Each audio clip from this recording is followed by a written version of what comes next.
Hello, dear student. Myself, Hetal Goswami from Ma Ashapura Vidya Sankul.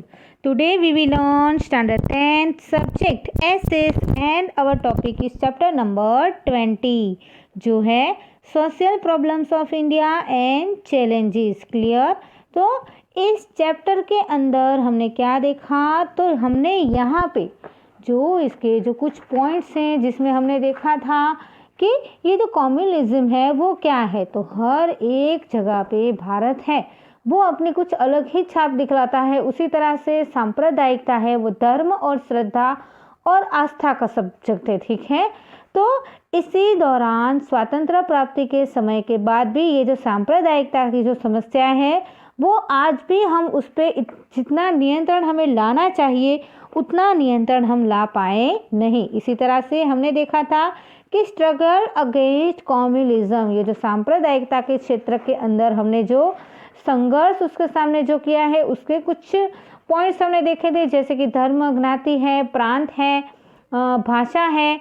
उसके उपरांत समाज के जो अलग अलग लोग के ऊपर से राष्ट्रीयवाद और राष्ट्रीय एकता का जो हम कारण जो इसको बनाते हैं। उसी तरह से हमने जो नया टॉपिक देखा था वो था कास्टिज्म। तो कास्टिज्म क्या है, तो भारत के अंदर सामाजिक व्यवस्था और सामाजिक स्तर रचना के स्वरूप को जातियों को अस्तित्व दिलाने के लिए ये जो ज्ञातिवाद है उसे हम ज्ञाति पे आधारित जो है उसे हम ज्ञातिवाद यानी कि कास्टिज्म के ऊपर से जानते हैं। भारत के अंदर हम देखें तो इसकी परिकल्पना के मुख्य 4 व्यवसाय के आधार से वर्ण व्यवस्था की जाती थी। कौन से हैं, तो एक तो था ब्राह्मण है, बीजा है क्षत्रिय, फिर है वैश्य और दूसरा है शूद्र। ठीक है, इसी तरह से हमने यहाँ पे देखा था कि constitution provision of protected the interested of the minorities weak and backward classes, यानी कि जो लघुमती है या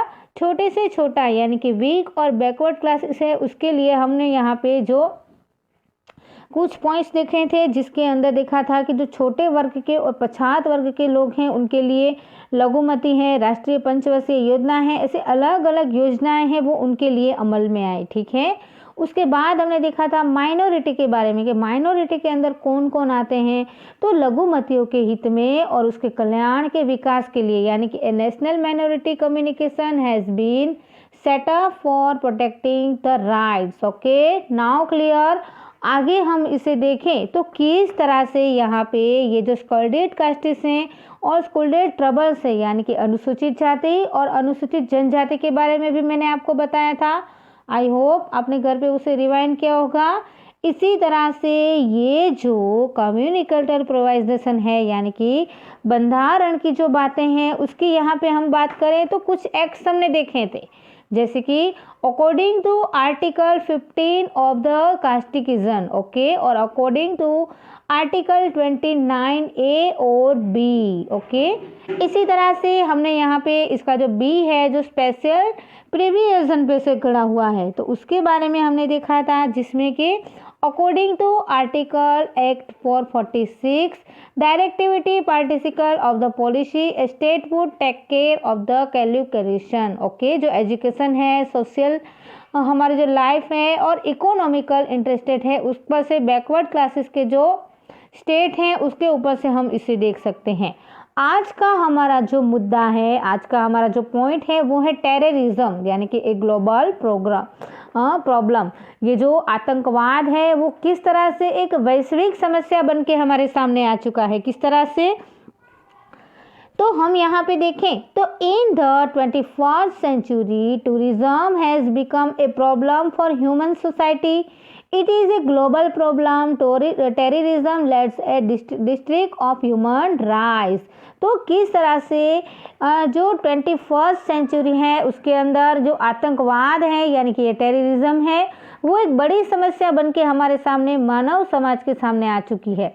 विश्व के अंदर हर एक देश को ये हर एक देश में फैला हुआ है। इसके कारण क्या हो गया है, ये जो टेररिज्म है वो आज वैश्विक समस्या यानी कि ग्लोबल प्रॉब्लम बन के रह गई है। क्लियर। तो इसी तरह से ये आतंकवाद को मानव अधिकारों के नाम नाश, विनाश, भय और असमंजसता, हिंसा अशांति जैसे अनेक ऐसे जो प्रॉब्लम्स है वो खड़ी करते हैं, जिसके कारण क्या होता है, ये जो आतंकवाद है वो कोई भी धर्म या संप्रदाय के सीधा संबंध नहीं रखता है। इसी दौरान ये आतंकवादियों में आतंकवाद के धर्म के साथ साथ जुड़ के हम देखें तो इसी तरह से ये जो टेररिज्म है वो hindrance in the progress of nation. Terrorism is related to violence which apply violence of the participant of the live and let live. Okay तो ये जो आतंकवाद है वो हिंसा संबंधी एक विचार है जो प्रकृति के सिद्धांत के विरोध में कार्य करता है, जिसका यहाँ पे एक स्लोगन भी दिया है। क्या दिया है, तो यहाँ पे स्लोगन दिया है लिव एंड लेट लिव, यानी कि जियो या जीने दो। क्लियर। इसके बाद का जो पैराग्राफ है उसे हम देखें तो आतंकवाद के दौरान कुछ ऐसे लोग हैं जो संगठित फिर आयोजित और जानबूझकर ऐसे कार्य करते हैं जिसके कारण ये जो अनैतिक और हिंसाकृत कार्य हैं वो सबसे ज़्यादा बढ़ने लगते हैं। ये जो आत्मघाती जो हमले होते हैं, यानी कि ये जो terrorism is organised planned and delicate violent act, tourism are engage of the violence article like attack.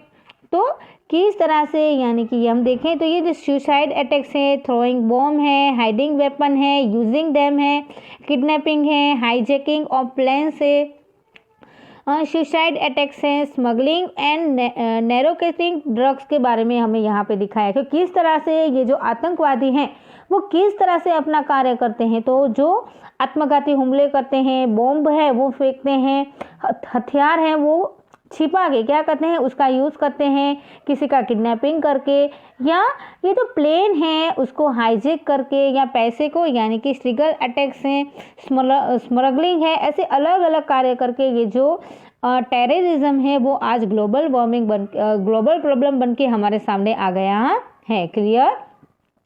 इसके बाद का जो टॉपिक है वो है रिबिलेशन एंड टेररिज्म इन इंडिया, यानी कि ये जो भारत के अंदर रिबिलेशन है और ये जो टेररिज्म है वो किस तरह से, यानी कि रिबिलेशन यानी कि जो बड़वाखोरी होती है उसके बारे में है, और टेररिज्म यानी कि आतंकवाद। तो the line between terrorism in बिजलाइन आर वेरी थिन। यहाँ पे 2 पार्ट्स दिए गए हैं, आप ब्लू कलर के बॉक्स के अंदर देख सकते हैं कि एक है रिबिलेशन का और दूसरा है टेररिज्म का। तो पहले हम रेबिलेशन जो है उसके बारे में देख लें। तो रिबिलाइन इज ए नेशनल प्रॉब्लम। ये जो रिबिलाइन है, ये जो बड़वाखोरी है वो राष्ट्र की समस्या है। It is spread on the religion रेवर अगेंस्ट ऑन गवर्नमेंट, यानी कि ये सरकार के विरुद्ध में एक प्रादेशिक फलक के द्वारा विस्तरी हुई एक समस्या है। इसी तरह से थर्ड में हम देखें तो it is carried out with the help of local people. ये स्थानिक लोगों के सहकार के द्वारा चलती होती है। और development of state is suffering from problems of rebelling and handed, यानी कि ये जो रिबिलाइन है वो उसके प्रभावित राज्य के द्वारा, प्रदेशों के द्वारा इनका जो विकास है वो रुक जाता है। तो देखा आपने किस तरह से ये जो रिबिलाइन है वो किस तरह से खतरनाक हो सकता है। इसी तरह से आगे का जो टॉपिक है वो है टेररिज्म का। तो it is a global problem, यानी कि ये जो टेररिज्म है वो कैसा है, तो एक वैश्विक समस्या बन गई है, जिसके कारण क्या हुआ, तो it is a other against on country और against other countries, it is spread of interment level, यानी कि ये अपने या अन्य देशों के विरोध में होते हैं और अंतर्राष्ट्रीय के द्वारा अपना जो कार्य है वो करते हैं। दे में और may not get local support, ये स्थानिक लोगों के सहकार के द्वारा नहीं बनता है और ना ही कभी बन सकता है।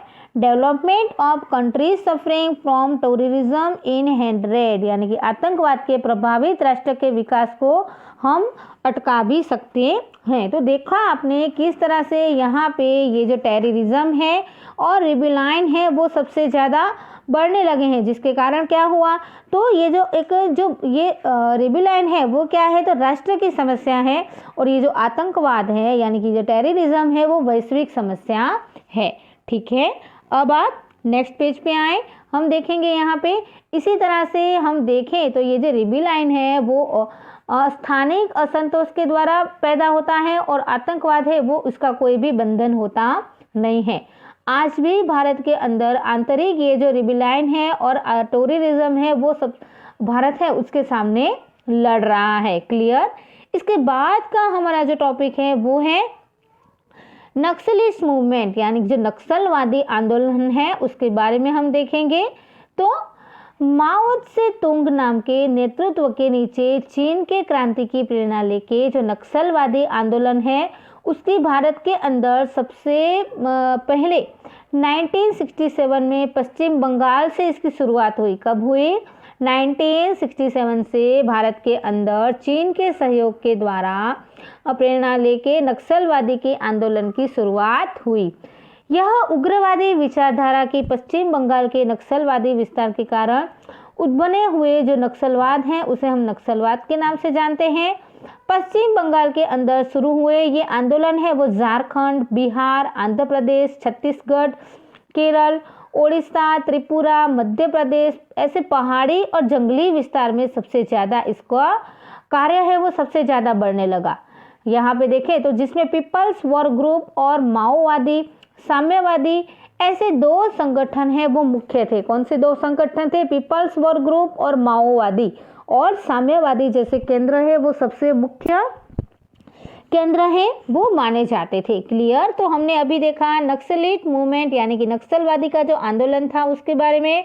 इसके बाद का हमारा जो टॉपिक है वो है इंसर्जेंट्स इन नॉर्थ और ईस्ट, यानी कि उत्तर और पूर्व में जो ये रिलीजन यानी कि ये जो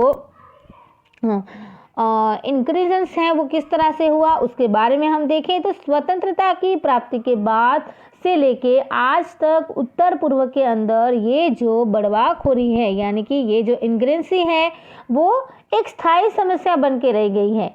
अनेक जनजातियां और वनाच्छित पहाड़ी विस्तारों के अंदर अलग अलग ये जो इंग्रेंसी है उनके संगठनों के बीच में तालमेल के द्वारा अनेक विस्तारों के अंदर अंतर्राष्ट्रीय सीमाओं के द्वारा विदेशी एजेंसियों के द्वारा हस्तक्षेप करके ऐसे कारणों के अंदर विचारों के अंदर ये जो इन्फ्लुएंस है वो बढ़ने लगा। इसकी समस्या है वो सबसे ज़्यादा बढ़ने लगी।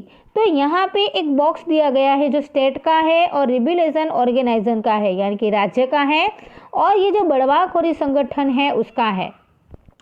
तो पहले हम यहाँ पे देखते हैं कि ये जो नागालैंड है वहाँ पे इसके जो रिबेलियन ऑर्गेनाइजेशन है वो कौन कौन से हैं? तो NSCN यानी कि national socialist councillor of Nagaland, ठीक है। सेकंड है मणिपुर जो KNF के नाम से जाना जाता है, कुकी नेशनल फ्रंट के बारे में। दूसरा है KNA जो मणिपुर में ही है और कुकी नेशनल आर्मी। इसी तरह से त्रिपुरा के अंदर NLFT यानी कि national liberation front of Tripura, national liberation front of Tripura. इसी तरह से ATTF all Tripura tribal corps, TUJS Tripura Upajati Juba संबती। Okay. दूसरा है असम में जो है उल्फा, तो उसका मीनिंग है ULFA United liberation front of Assam, UFF यानी कि यूनाइटेड माइनॉरिटी फ्रंट। फिर है NDFB यानी कि नेशनल डेमोक्रेटिक फ्रंट ऑफ बॉडोलैंड, और फोर्थ है BLTA यानी कि बॉडोलैंड लिबरेशन टाइगर फोर्स। तो इसी तरह से this 10 rebellion organisation have been struggle for the demand of separate state, यानी कि ये जो बड़वाखोरी के जो संगठन हैं उनके बीच में जो कार्य होते हैं वो किस तरह से होते हैं? तो अलग अलग मांगनी उनकी जो होती है, जिस प्रकार से उनकी जो डिमांड होती है उसी डिमांड के कारण राजकीय और आर्थिक हितों को स्थापने के लिए इनका ये जो कार्य है गैर कायदेसर जो कार्य होता हो तो उसको अटकाने के लिए या उनको वसवाट जो उसी प्रकार से उसी क्वेश्चन के द्वारा कर सके, ऐसे कारण से आर्थिक, सामाजिक, वहीवटी और राजकीय व्यवस्था को हानि पहुंचा सकते हैं। तो देखा आपने।